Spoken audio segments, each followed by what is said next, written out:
I'm Charlene LaVoie. Barbara Wilkes. And we're here with our special guest, former Public Works Director Jim Rotondo. And it's a special edition of Winsted Views. Tonight we're going to talk about the state of infrastructure in Winsted. About 5 months ago, Jim Rotondo, when he was the Director of Public Works in Winsted, did just a marvelous, comprehensive report and review of Winsted's infrastructure. Something I have to say that I had never seen in town in the 20 years I've been here. No previous Public Works Director had ever done anything like this. He gave the report to the Board of Selectmen one night, and those of us that were watching were in awe of this Absolutely. thing. And it was an eye-opener because, everybody knows there's a pothole here and there's a, bridge closed here and this and that. But suddenly when you've got the whole thing put together and you realize just what trouble we're in here, you have to think differently about the situation, and that's exactly what we did. So recently, we formed the Emergency Citizens Committee to repair our town. And right now we're at 20 members, people who are engineers, architects, business people in town, activists in town, people from planning and zoning, all walks of life. And Jim has agreed to serve as the honorary chairman and the volunteer technical consultant for this. Now, what's the purpose? The purpose is to get people to understand what we saw when we saw this report first given in December, and that is, boy, if we keep letting this slide, we're going to be in a hole deeper than we can get ourselves out of. So, and what comes of that? Well, as a result of learning how bad things are, how long things have been deferred, how much money we've essentially lost by not doing these things when we had grants available to us and so forth, the natural conclusion is we have to responsibly budget. I mean, in a town, what's one of the biggest, if you don't count education, if you're just looking at the town side, the major function of a town is its public works. Right. It's what keeps us together. It's the buildings, the roads, the bridges, the sidewalks, so forth. And if we don't deal with that, what are we doing in town? Just spinning our wheels, wasting time bickering about things? So this is an opportunity for us to stand back, look at the picture as a whole, see it differently, and realize that responsible budgeting requires taking into account what needs to be done and planning to do it. Right, and I have to say, right about now, we have the perfect, well, it's not a storm, but the perfect picture between Dale and our new finance director. It doesn't get any better than what we have right there. Mm-hmm. I'm sorry that Jim is gone, because he would have been the third. Yes, and that's right. The third pillar in that. Yeah, but absolutely. I understand that Jim kind of set the bar, and so now the new incoming Public Works Director, when that person is chosen, is going to be somebody that has the qualifications that Jim has as an engineer and so forth. So someone who really understands how to operate these systems, whether it be water and sewer, whether it be the roads, whether it be the buildings, everything that a professional engineer, an experienced Public Works Director can oversee. And that's what we need. We need professionalism in this town. No more potchking around, and we've got to get serious about this, and we have to look. And of course, we haven't been serious because we didn't have a serious report like this to guide us, to look at and see, here's really what's going on. So we don't want to take too much more time I think we have to draw this picture. We've drawn the picture. We're hoping that this helps people understand that the current budget is trying to rebuild the fund balance so that we can go out and bond. Right now, we have a very bad bond rating, credit rating, because we have a decimated fund balance. And so the mill that's being proposed to go into the fund balance, not for operations, but to rebuild the fund balance, is very important to get us back on a footing where we have some ability to perhaps finance and bond. Money's never been cheaper. We're foolish not to take advantage of it. And I hope it'll stay that way for a little bit. But okay, so without further ado, Jim, welcome. Thank you. And we really just want you to, give your pitch here the same way you gave it to the Board of Selectmen. A lot of people see those meetings, but this is going to have a wide audience too, for people to see what the state of the town is. And draw the picture for us. Give us the map, the road map, as it were, and tell us what's going on and what's not going on. Okay. Why don't we go right to the presentation? We're going to show the slides, I believe, on the show. But basically, this really was a report that I gave to the selectmen on January 22nd of this year. And it was really meant to serve as a preliminary discussion before we prepared the 2013-14 budget. The next slide, or that one right there, discussion overview, really the highlights of the report had to do with the department summary, some of the achievements, some of the major initiatives that we started. I wanted to discuss whether we had the right size staff level in town, the current state of infrastructure, and then take a look at some of the historical data. In other words, have we invested the way we should have invested? And then I had a little section on a report card, and we basically discussed how we're doing. Went into vision for the future. And I was also asked to look into privatization, the pros and cons. So we have one slide on that. And then basically a summary, again, prior to putting together the 13-14 budget. The department summary, basically I just broke down all the different departments. I felt that a lot of people in town really didn't realize, you think of Public Works and you only think of the highways. Right. Public Works here really oversees the water filtration plant, the wastewater plant, the water sewer department, some buildings, which is really the town hall, Public Works building, and a little bit at the senior center. We're also responsible for all the cemeteries in town, and we take care of the parks. How many people are doing all of that right now?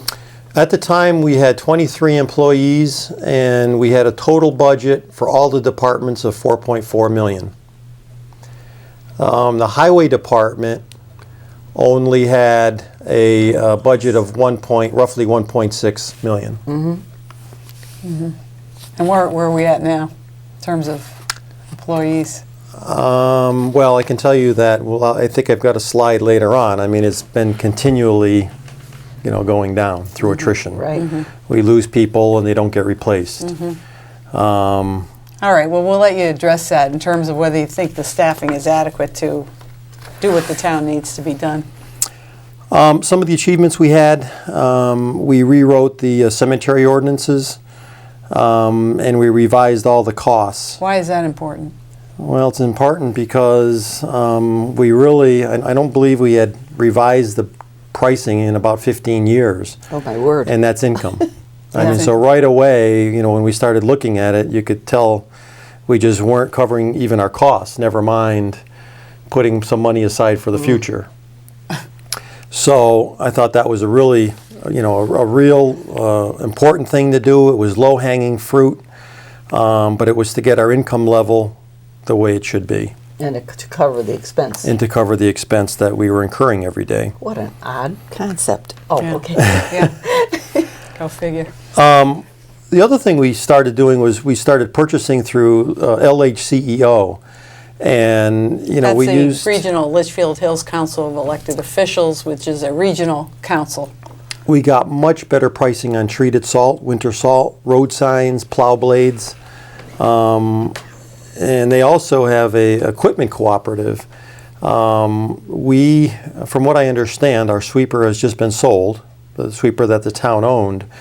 I had started renting the LHCEO sweeper. They own some equipment in the cooperative, and it was much more economical to not have that piece of equipment on our books to maintain it, to pay for the cost of it, but to just go and rent a sweeper only the few weeks that we needed it. Makes Sure. sense. Right. So just paying attention to basic housekeeping things in terms of expenses and, okay. And then we So, and the other thing is we had an auction, and there was about 30 years worth of old obsolete equipment and iron in our yard, and we got rid of all that. And then we administered a bunch of projects.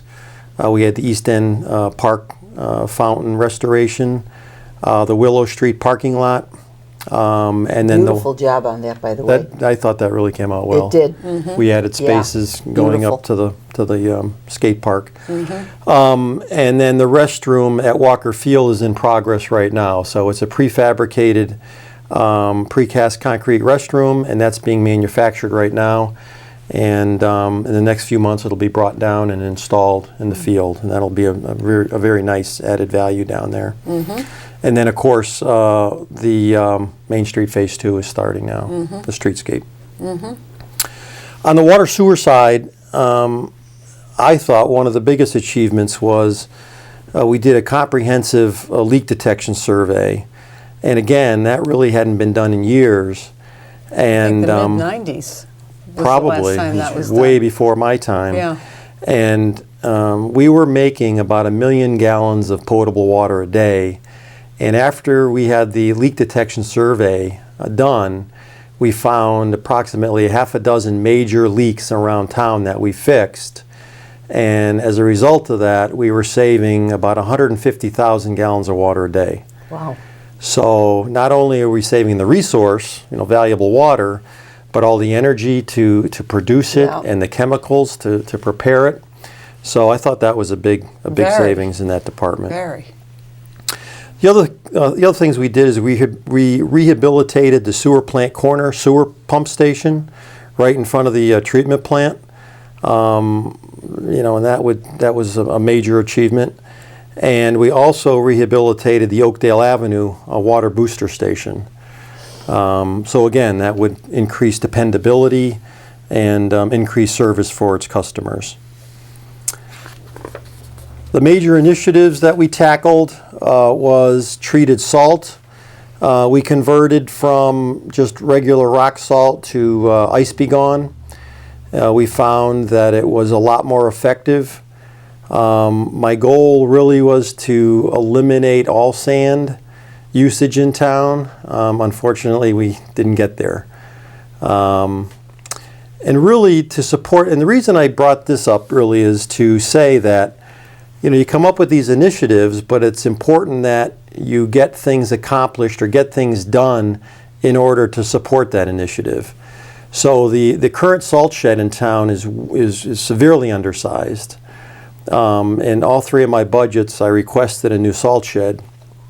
And although we didn't get it in the last 3 years, I'm hoping that, that it gets recognized as an important feature for the town, and that it eventually does get funded. Because that's where you will store this ice. In other words, the treated salt. The treated salt needs to be protected. Yeah. It can't be out there like the sand. Right. is. It's basically rock salt with a coating on it, an accelerator on the outside of it, and it can wash off. So it's very important that it stays undercover. What's the cost of something like that? The shed salt itself. I think I think the last budget I put in a value of about $250,000. So that's something that could go into a bond once we raise our Credit fund rating. balance and get a credit rating. And when you stop to think of it, that really isn't a whole lot of an expenditure for what it's going to do. Yeah, and I mean, right now, the shed was so small that we were living kind of storm to storm. We could only store so many 100 tons in there. And there were a couple times over the last 3 years that we really, were worried that we weren't going to get any deliveries in time for the storm. Yeah. Plus, don't you save money if you buy it all in bulk? Well, I mean, we did bid it, so Yeah. it was a uniform price. But it's nice to have salt on hand. I mean, there's been shortages in the past. You don't want to be caught without salt in the wintertime. But in order to support that initiative, it's really a salt shed and it's new equipment. And we'll get into the snowplow trucks, but we really didn't buy any equipment the 3 years that I was Public Works Director. And It's kind of hard to buy equipment when you have 0, 0, 0 every year. And my point is, we really need to address that yearly, and you can't wait and go 6, 7, 8, 9 years, and then all of a sudden, get 3 trucks or 2 trucks. I can tell you that over the winters that I was here, there were many snowstorms that our snowplow trucks came back in at the end of a wrecker hook. Wow. And, not only now is that truck out of service, but there's snowplow routes that aren't getting serviced. Yeah.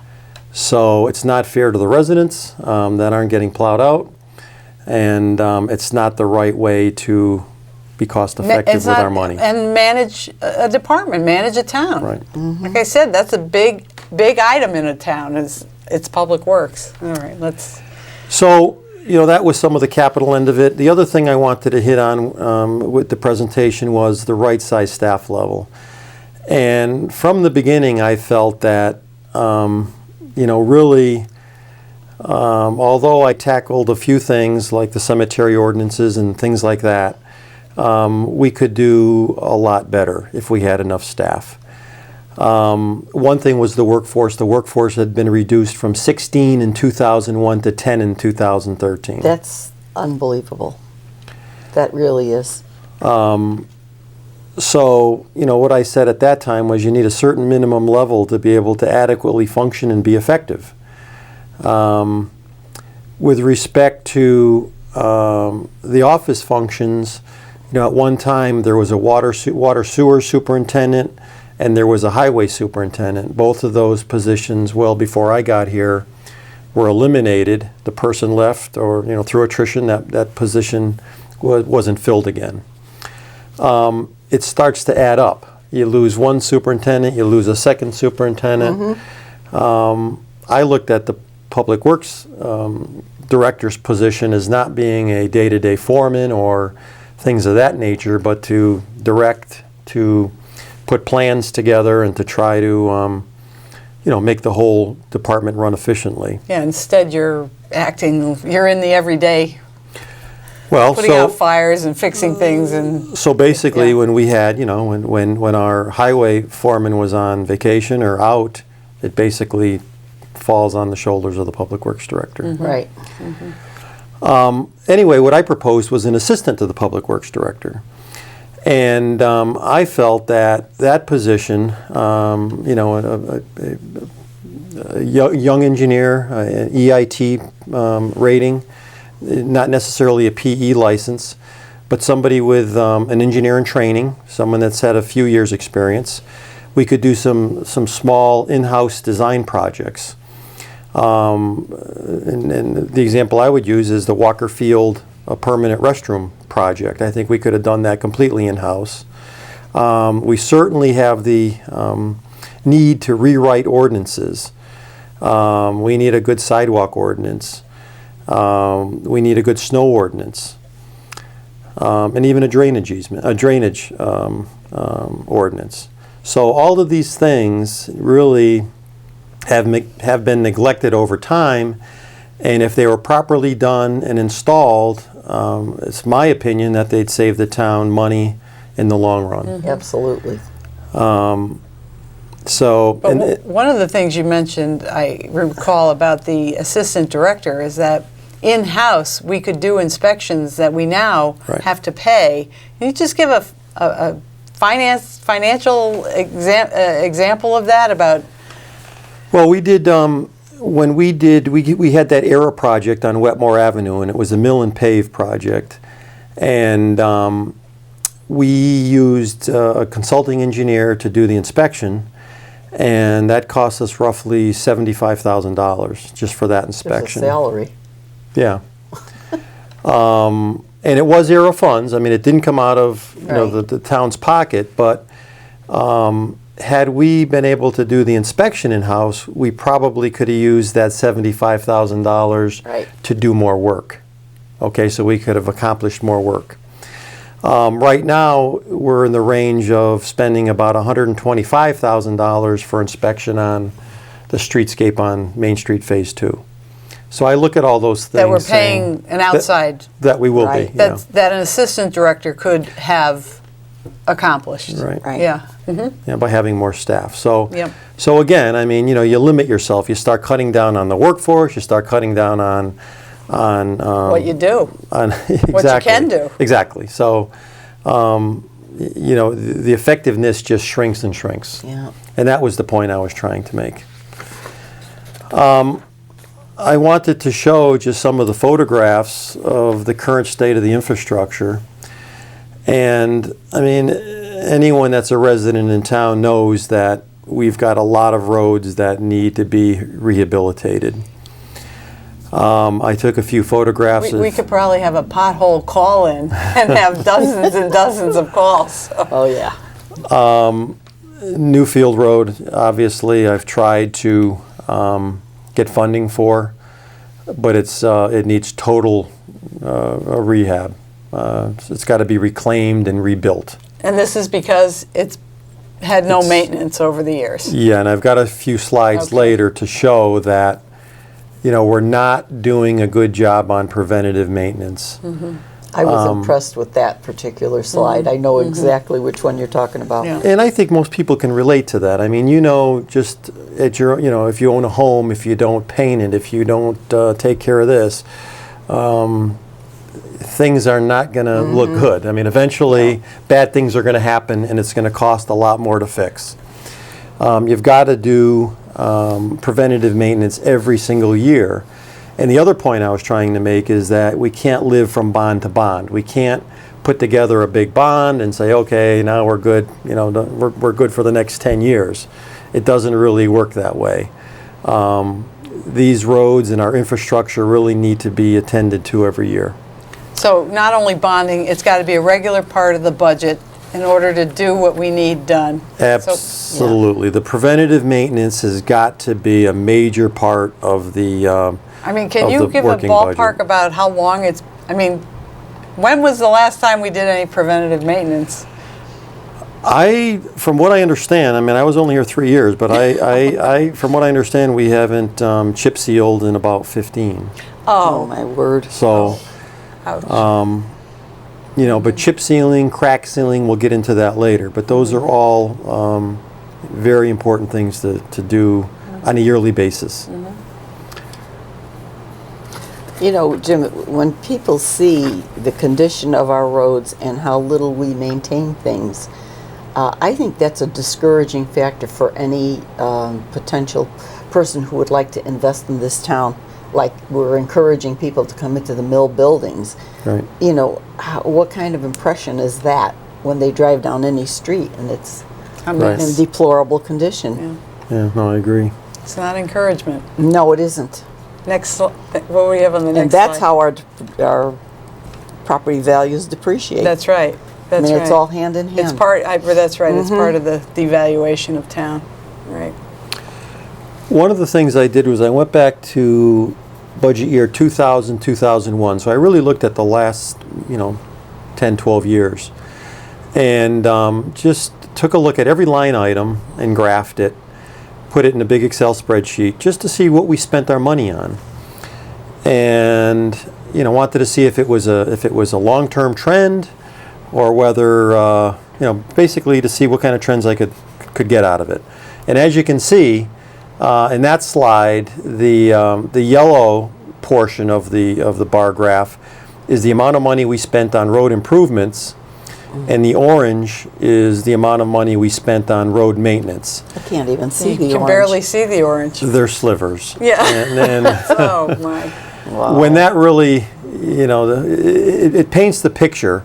But the next slide, I said, let's actually look at the values, because we all know, basically what things cost.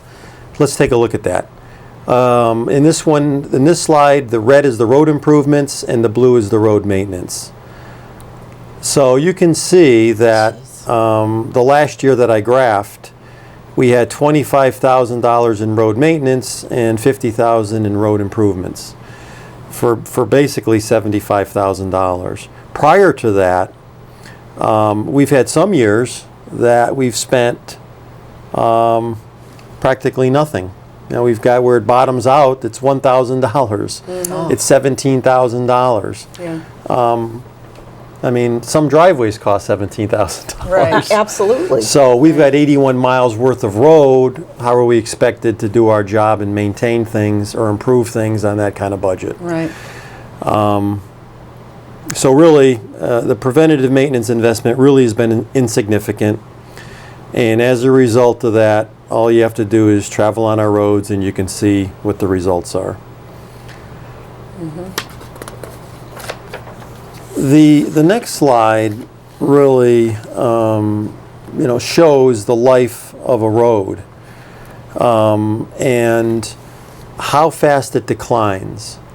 So the first few years, you build a road, it's in very good condition. That's the y-axis, the road condition, and then the x-axis is time in years.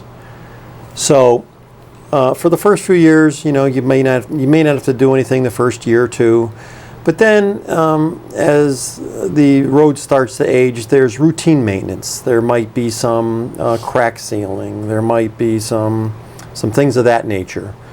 And it's very inexpensive at that point.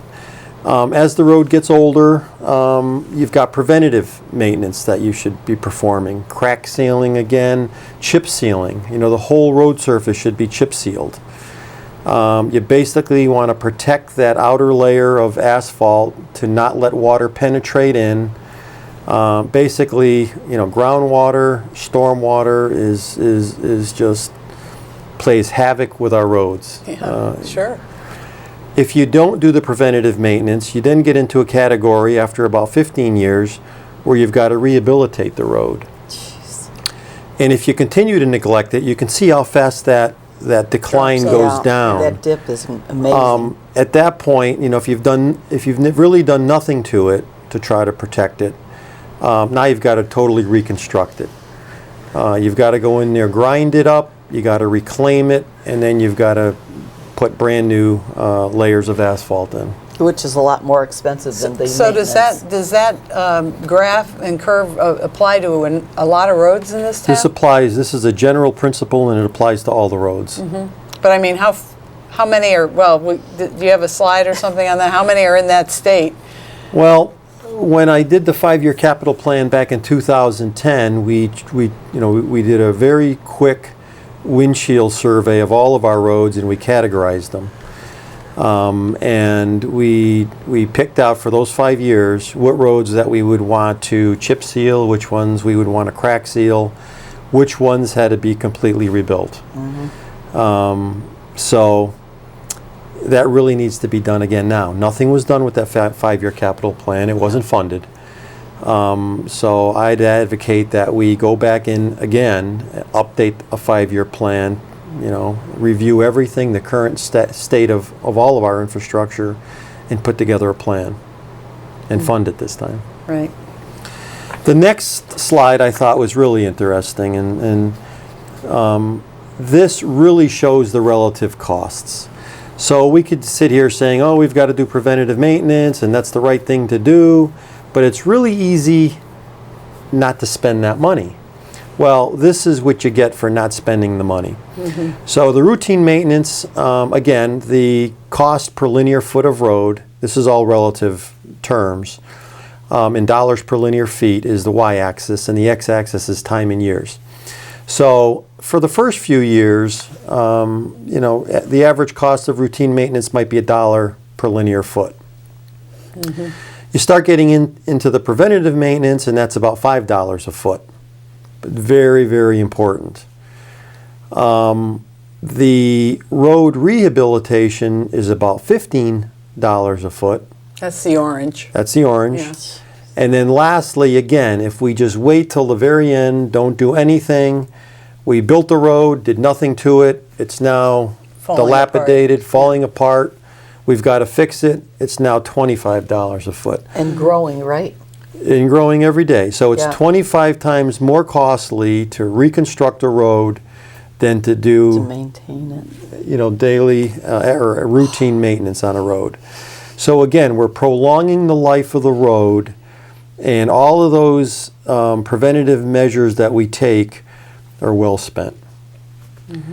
I'd say one of the most critical things is to perform that preventative maintenance and not let the condition of the road get away from you and get into the category of rehab or total reconstruction. That would make sense. Common sense. And that really was the little section I had on our roads. Then we started looking at the bridges. Holabird Avenue Bridge. At the time in January, the status of the design, we needed $110,000 to complete the design. It's my understanding that shortly after I left, I had advocated that to go ahead and spend the additional money, and I think it actually jumped up a little bit to maybe $130,000. But it was my understanding that shortly after I left, that contract was signed with the original designer, and it's now being finalized, the design. But for many, many years, we had started the design in 2004, and then for many years it just kind of sat idle at 75% complete. So I'm happy to report that there's finally something being done there. It's going to cost us a whole lot more, though, right now because of all the delay. Yeah, and then unfortunately, anytime projects get delayed, costs go up. Originally, I was told that the Holabird Avenue itself, the road, I think up to Colony Drive, I think is where it went, plus the bridge was estimated at about $3 million. Right now, we broke the highway apart from the bridge to make it two separate contracts. And the bridge itself was estimated at $3 million. Oh my goodness. Yeah. So, but I mean, that's really penny wise and pound foolish right there. We've been doing that for years. Oh my goodness. That isn't the only issue. I mean, there was even Yeah. the curve up on East Wakefield. That same thing happened to it. He had to clip everything out of the budget to meet that zero, and it was included in our budget. And then when you get all the no's. Yeah. And it was my understanding that way back, had we had the engineering done, that we were in line in LHCEO, and that we were in line to receive $1.5 million from the state one year, and then the other $1.5 million the following year. So if that was true, we would have actually got this whole project paid for. And now? So, now we need to finish the design so that we're shovel ready, and then we've got to go and see what program will fit this project to see what kind of funds are available. So we're starting over again. And that's the unfortunate part. Starting over at a bigger cost. And this bridge is, I mean, this is, the DOT rates all these bridges, right? They give them a rating, and, I mean, they haven't closed this one yet, but. This is rated serious. I mean, it is the bridge deck, but it's functionally obsolete also. I mean, it's not wide enough. There's a lot of, issues with it, and that's why the bridge will get completely rebuilt. Oh, let's just wait till it falls in the river. Yeah, we just don't want anything to fall in with it. The West Street Bridge, I also brought up in my report, and all you really need to do is take a look at some of the photographs, and I mean, they're frightening. This bridge was built in 1933. It's time to be no, it's got plenty of life left in it. It's time to be replaced. Look at that thing. That's like a youngster. So this is also rated serious by the Well, no, DOT? this is under 20 feet, so this doesn't get reviewed by the state every year. But I knew it was an issue for us. I inspected it. I had a consultant come out. He confirmed we actually derated the load rating on it. I think we downrated it to 15 tons. But that was just a short-term measure. It really needs to be fixed. So again, I asked in the budget. I asked for $95,000 for the design and the administration cost. Once the design is done, then we would go ahead and look for funding and replace it. The other bridge that I addressed was Sucker Brook Road Bridge, and that one there was rated serious, and we did close that bridge. And we had been told by the state for many, I won't say many, but for several years that we had a problem with the bridge deck. We really didn't, we didn't do anything about it. And then when the state reviewed it again, inspected it, they found a big chunk, about a 4-foot diameter, decayed area that had to be repaired. We put together a plan. We had a consultant put together a quick plan for the repair, and it was just going to be a short-term measure to keep the bridge open while we tried to get our ducks in a row, get our money together so that we could replace the bridge deck completely. We put that project out to bid. We hired a local or a small contractor to do the work. When they started doing the work, we found that the bridge deck was a lot more decayed than originally anticipated, and that we had no good concrete to tie into. So at that point, we conferred with the state again. We inspected again and decided that we couldn't repair it in the current state of affairs, and we needed to close it. So the bridge was closed on October 26th of 2010. Oh my goodness, it's coming up 3 years? Yeah. Yeah. And we let that happen in this town? I mean, don't we have any pride in anything? We let a road, and I've heard some people say, "Oh, well, it's up on the other end of the lake." Yeah, I know, but there's a lot of people that live on I get Suckerbrook it, Road. but it's a remarkable thing that people would even be so crude as to make a comment like that. Like there's certain roads that we don't need because they don't travel on them or something. I mean, it's just that's a makes shortcut my up blood to Platte Hill Road and Well, everything. emergency for the lake vehicles, people. Sure, exactly. It's crazy. It's nuts. So we did, once we closed the bridge, we made an application to the state, to the federal local bridge program, but it's administered by the state. And we got word that we were accepted into the program. So basically it's a 20/80 program. The state has to come up with 20% of the replacement cost, and the feds pay for the other 80. So Does the town have to do something to get that? Well, yeah. So what I did was I proposed putting in our 20% share into this budget. So it was roughly $175,000. So again, I mean, from my view, is that in this budget that we're voting on June 1st? I left before the budget was finalized, so you'd have to confirm that. But I did have that in as my portion. I thought it was important that, basically I've seen a lot of cases here, not only the Holabird Avenue Bridge, but even on Newfield. I was trying to get some funding for Newfield, and when I met with the state, come to find out, we had applied once before and we had got funding, only to find out that we never came up with our 20% share, so we lost it. Because that's the first thing that gets cut. Right. That type of expenditure is the first thing to get cut when you start having to cut down your budget and cut down. I mean, with what you're saying about how many people are in public works, it's a stinking sin. I don't know how far down we could go with all of these. Well, we're getting there. They're falling apart. I know that, but we're throwing money away. Yeah.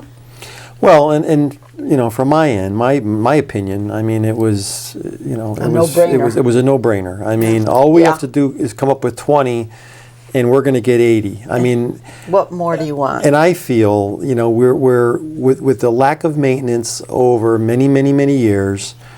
We're backed into a corner, and we need to take advantage of every possible program that we can if we're going to get out of this thing. Absolutely. We've got to do some bonding. We've got to have robust working budgets for maintenance in public works, and we've got to go after these programs where the state or the feds will chip in and help us get this infrastructure rebuilt. Yeah. Mm-hmm.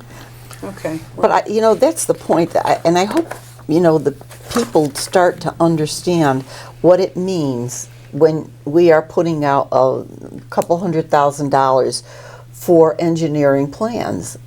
I don't know that they understand what that's going to bring. And that, I think, is one of the messages we have to get across. Right. And I think the committee is going to be working on That's that. exactly. Because this is, as I say, I'm going to interject here, hasn't it been an eye-opener so far to think about how we have not really been paying attention or noticing this all these years, really, Yeah. I'd say for the past 20 years or so, Jim, at least, Yeah. this has been going on. So, all right, where are we going next? Next is drainage. More bad news. Next is drainage. And again, I mean, we've got drainage problems all around town. Oakdale Avenue, there's some photographs here on that slide. Many of those are on Oakdale Avenue. And, you know, there's a lot of corrugated metal pipe that's deteriorated. You know, it was put in when the subdivision was installed, and are in major need of replacement or repair. It's a large, you know, it's a large amount of money to go ahead and take care of this. This is not a minor little thing. But the things that you see at the surface of the road, those are all the symptoms. We have a lot of stone culverts around town. And again, I mentioned Pratt Street, Litchfield Street, and Platt Hill Road. Litchfield Street, when I got here, I think they had already done a couple of repairs on Litchfield Street.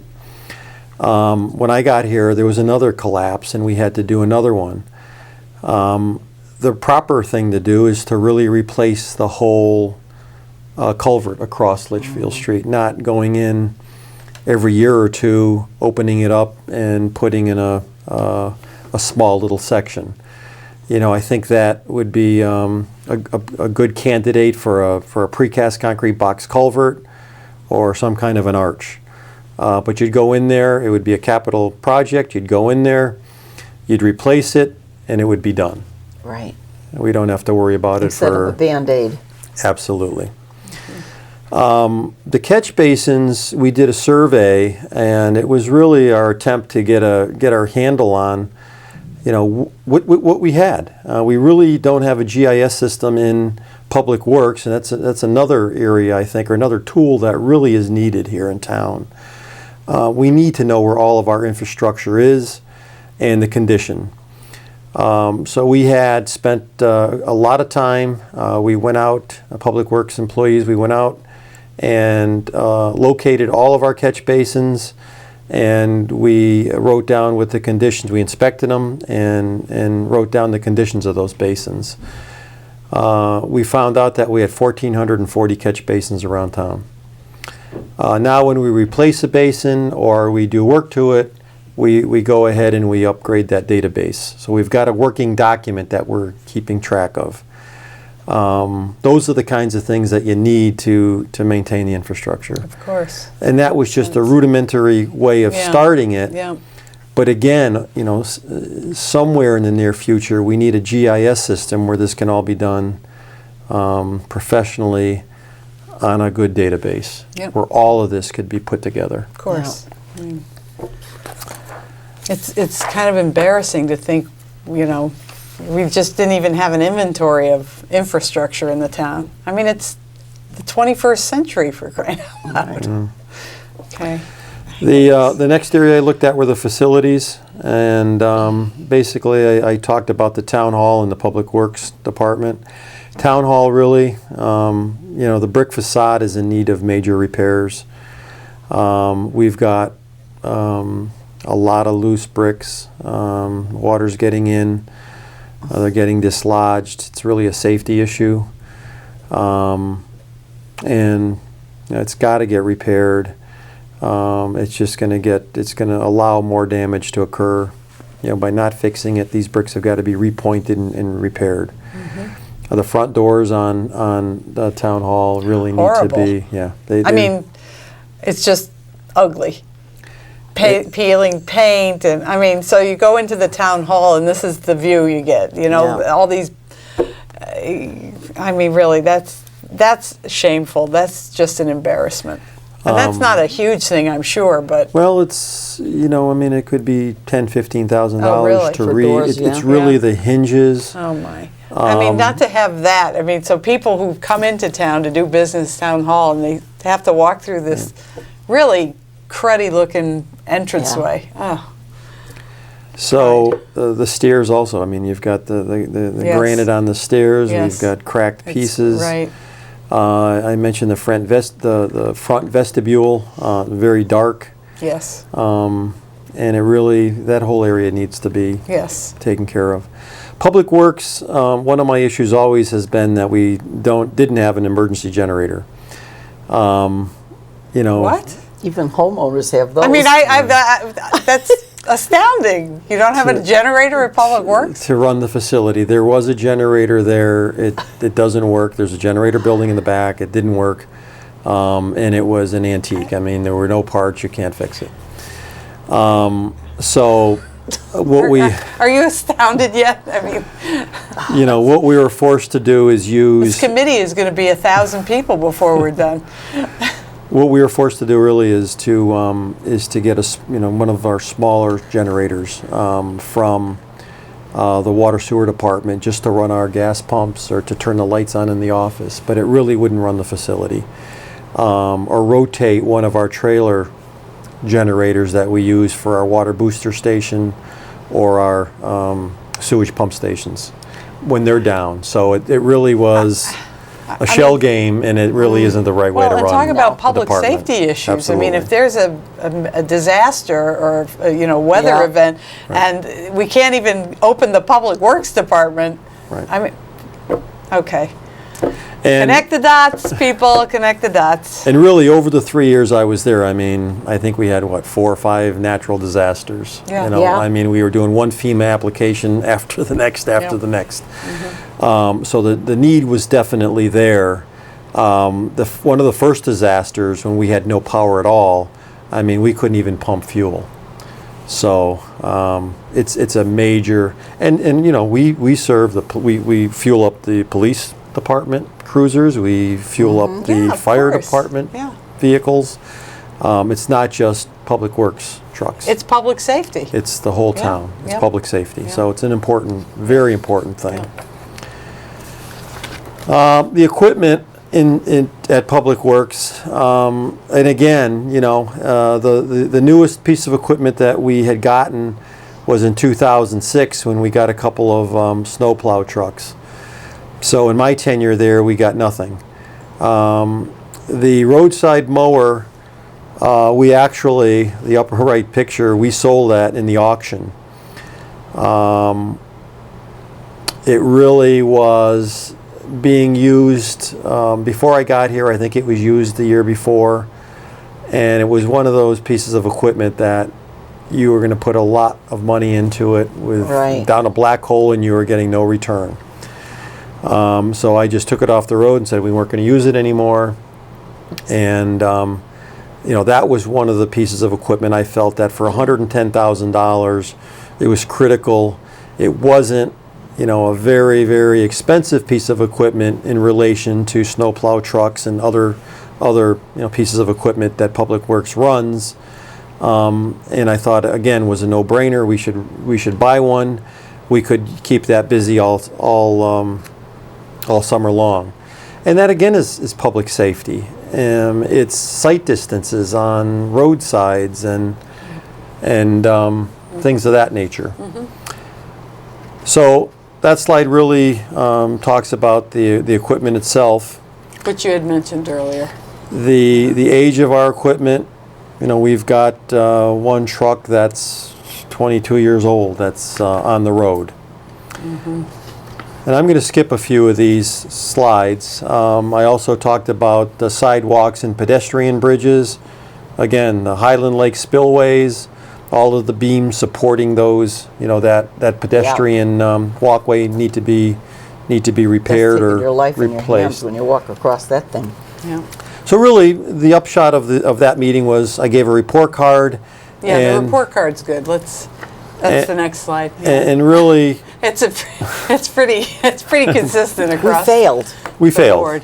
We failed. are failing. Yes. And we need to change the way we do business in town and the way we look at our infrastructure. And that But we're was, not doing business in town. We've ignored this. Right. And then part of the problem also, though, Jim, is that really we've never had a report like this. So that so people, I mean, the people have to see this in order to make some change. That's where I mean, the support has to where come the from. support will come from, because nobody's ever seen this before. A comprehensive report that says, here's where we are, here's what's going on. I mean, poor, poor, poor, poor, poor. There's not one thing that rates even an average in town. And I think, you know, what I did in this report really was, you know, raise the white flag and say, you got to start paying attention to this. And, you know, what I wanted to not do was be an enabler to say, oh yeah, everything is okay, and we'll just keep going the way we're going. And, no, we've had too much of that. well, I needed to say, I mean, I felt as a professional that we aren't doing things right, and that we need to spend more money. And this isn't my wish list. This is good policy to spend your money wisely. Well, it's an assessment. Right. It's not a list. It's an assessment. You've gone around. You've assessed the state of the situation. You're the engineer, the professional engineer. I mean, Wish list doesn't even come into this picture. who's going to argue? I mean, what are you going to? Somebody going to call up and say, no, that bridge is fine. You'll get another 30 years out of it. Who's going to really? But putting it all together is I think really the benefit here, because we can really see that it's just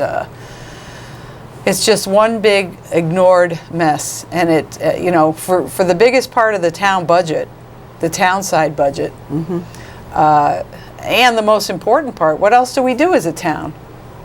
Public safety, fire and police, and public works, Right. and a little town hall staff. I mean, if we're not going to do that, why, you know? So really, in conclusion, and for my report, I put together a little vision, my vision for the future. And just real quickly, some of the things that I mentioned was we really need to curtail the Band-Aid approach to infrastructure maintenance. It's not the right way to do things. We definitely need an active roadway chip sealing, crack sealing, and bituminous overlay program every year. It's got to be in the budget. I thought we should really leverage our use of LHCEO equipment cooperative in the regional purchasing. That's saving us a lot of money. And with respect to our department, Public Works Department, was to create a nimble highway department capable of cost-effective repairs. You know, examine what our core competencies are and do that type of work. Are we going to go out there and pave roads, you know, and brand new roads? No. Are we going to go in there and patch and do small projects and things that we have the right equipment for, the right talent for? Absolutely. We've got to stick to what we do best. There's things that we weren't even looking at. I mean, I felt that we needed a proactive guardrail replacement program. Again, take a ride around town and you can see that we've got a lot of old post and cable guide rails that need a lot of attention or replacement. We need to modernize equipment. And I felt that we needed to obtain a GIS system so that we could manage our infrastructure. I'd like you to hit that privatization for just a second. Okay. Just quickly. You know, and one thing I found out after I read this, Jim, and is that the Connecticut Conference of Municipality reports there is not one community in Connecticut that has privatized its public works department. And there's a reason for that. Because, I mean, you essentially privatized the inspection of these bridges and so forth. Look what it costs. We're out there paying somebody else to do it. Yep. Instead of having our own in-house assistant director to do that, and it's costing us a fortune. Well, how are you going to put a handle on your costs or how much you want to spend when you have no control over it, because you're privatized and you're going to get bids, but and if you don't want to take their, you know, they won't do the work. No, right? But no. go ahead, Well, make your comments. You know, and I just talk generally about it. I mean, my career's been in the private sector, so you know, I think I know both sides of the story now. But I wanted to make sure that, you know, in my opinion, this isn't a silver bullet. This, you know, people throw away the term privatization or throw it around saying, oh, that's going to be our savior, and I don't feel that way. I feel that, you know, right now the economy might not be doing that well. We're at the bottom of the cycle. And yeah, we may get some good prices on certain things. But when the economy comes back to life, all of those prices are now going to go up. And if we sell off all the equipment, Yep. we can't go back, or it's going to be Right. very, very hard to go back. Right. And I feel that, having seen both sides, I think there's a blend between the two, that there may be certain aspects of public works that we could do better by doing, on the outside through privatization. We do a lot of lawn mowing now. We have outside contractors do that. I think our guys are skilled much above that level. We shouldn't be out mowing Right. our lawns, maintaining our fields. We should be fixing our roads. We have equipment to do it. That's what we should be concentrating on. That's how I see privatization. So there's pros and cons. You might have some, potential savings in the beginning, but I think they could evaporate quickly. They could reduce the need to own certain pieces of equipment, and they could reduce the need for maintenance capabilities. On the con side, I would say that, as I said just now, it'd be very difficult to gear up and get back to taking that work back in-house. We'd be at the mercy of the market. And I think a very important thing is the loss of experience and local knowledge. A lot of the employees have spent their career here. They've got 20 years experience. A snowplow driver knows his route. He knows how to plow the snow. He knows where to put it. When we change a route or change someone on a route, I can tell you the phone rings off the hook. And it's because of complaints from residents saying that Different. it's different Didn't get now, done and right. it's a little different. It's more. It's harder for me now to get out, or this happened, and Yeah. so there's a lot of good for having local knowledge. Local knowledge, yeah.